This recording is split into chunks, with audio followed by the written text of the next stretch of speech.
Hello and welcome, terror travellers, to this, the Horror Story Corner, where today we have a miniature slice of horror presented by M.R. James. It is a tale that contains a sharp and to-the-point moral, which is this: don't steal from the dead, or some ghastly apparition may just arise to reclaim what was taken and send the thief down into the darkness of the Horror Story Corner. I hope you enjoy. There was a man dwelt by a churchyard. This, you know, is the beginning of the story about sprites and goblins, which Mamilius, the best child in Shakespeare, was telling to his mother, the Queen, and the court ladies when the king came in with his guards and hurried her off to prison. There is no more of the story.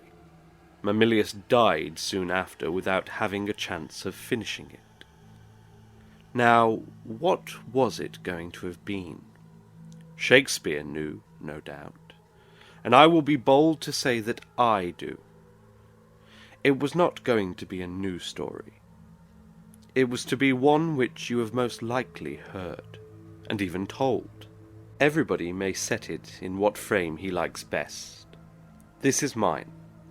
There was a man dwelt by a churchyard. His house had a lower story of stone and an upper one of timber. The front windows looked out on the street, and the back ones on the churchyard. It had once belonged to the parish priest, but this was in Queen Elizabeth's days.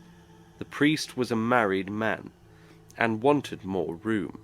Besides, his wife disliked seeing the churchyard at night out of her bedroom window. She said she saw, but never mind what she said. Anyhow, she gave her husband no peace till he agreed to move into a larger house in the village street, and the old one was taken by John Poole, who was a widower and lived there alone. He was an elderly man who kept very much to himself, and people said that he was something of a miser. It was very likely true. He was morbid in other ways, certainly. In those days it was common to bury people at night and by torchlight, and it was noticed that whenever a funeral was toward, John Poole was always at his window, either on the ground floor or upstairs, according as he could get the better view from one or the other. There came a night when an old woman was to be buried. She was not fairly well-to-do, but she was not liked in the place. The usual thing was said of her, that she was no Christian, and that on such nights as Midsummer Eve and All Hallows, she was not to be found in her house. She was red-eyed and dreadful to look at, and no beggar ever knocked at her door. Yet when she died, she left a purse of money to the church. There was no storm on the night of her burial. It was fair and calm. But there was some difficulty about getting bearers and men to carry the torches, in spite of the fact that she had left larger fees than common for such as did that work. She was buried in woolen, without a coffin. No one was there but those who were actually needed, and John Poole watching from his window, just before the grave was filled in. The parson stooped down and cast something upon the body, something that clinked, and in a low voice he said the words that sounded like, "Thy money perish with thee." Then he walked quickly away, and so did the other men, leaving only one torchbearer to light the sexton and his boy while they shovelled the earth in. They made no very neat job of it, and next day, which was a Sunday, the churchgoers were rather sharp with the sexton, saying it was the untidiest grave in the yard, and indeed, when he came to look at it himself, he thought it was worse than he had left it. Meanwhile, John Poole went about with a curious air, half exulting, as it were, and half nervous. More than once he spent an evening at the inn, which was clean contrary to his usual habit, and to those who fell into talk with him, there he hinted that he had come into a little bit of money, and was looking out for a somewhat better house.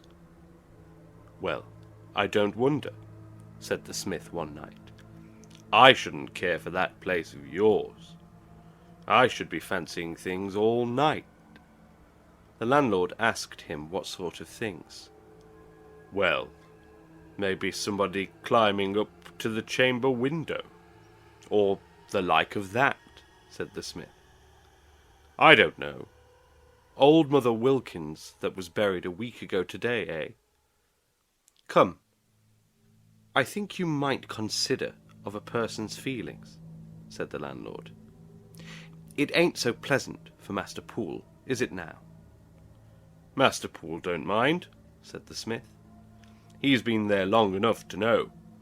I only says it wouldn't be my choice, what with the passing bell, and the torches when there's a burial, and all them graves lying so quiet when there's no one about. Only they say there's lights. Don't you never see no lights, Master Poole?" "No, I don't never see no lights," said Master Poole sulkily, and called for another drink, and went home late. That night, as he lay in his bed upstairs, a moaning wind began to play about the house, and he could not go to sleep. He got up and crossed the room to a little cupboard in the wall. He took out of it something that clinked, and put it in the breast of his bedgown. Then he went to the window, and looked out into the churchyard. Have you ever seen an old brass in a church with a figure of a person in a shroud? It is bunched together at the top of the head in a curious way. Something like that was sticking up out of the earth in a spot of the churchyard which John Poole knew very well. He darted into his bed, and lay there very still indeed. Presently something made a very faint rattling at the casement. With a dreadful reluctance, John Poole turned his eyes that way. Alas, between him and the moonlight was the black outline of the curious bunched head. Then there was a figure in the room. Dry earth rattled on the floor. A low, cracked voice said, "Where is it?" And steps went hither and thither, faltering steps, as of one walking with difficulty. It could be seen, now and again, peering into corners, stooping to look under chairs. Finally, it could be heard fumbling at the doors of the cupboard in the wall, throwing them open. There was a scratching of long nails on the empty shelves. The figure whipped round, stood for an instant at the side of the bed, raised its arms, and with a hoarse scream of "You've got it!"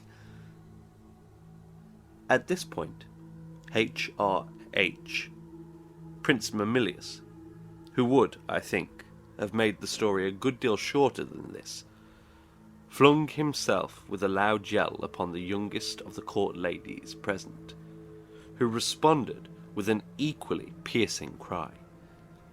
He was instantly seized upon by H.M. Queen Hermione, who, repressing an inclination to laugh, shook and slapped him very severely. Much flushed and rather inclined to cry, he was about to be sent to bed.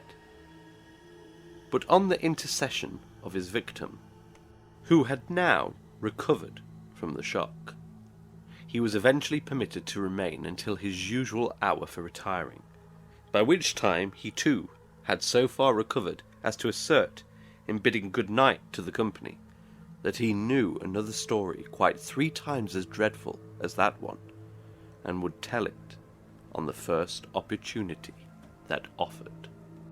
Well, a story within a story. 2 for the price of 1, you might say. Certainly better than the price old John Poole paid for taking something that was not his. But don't fret, friends. He is fine now.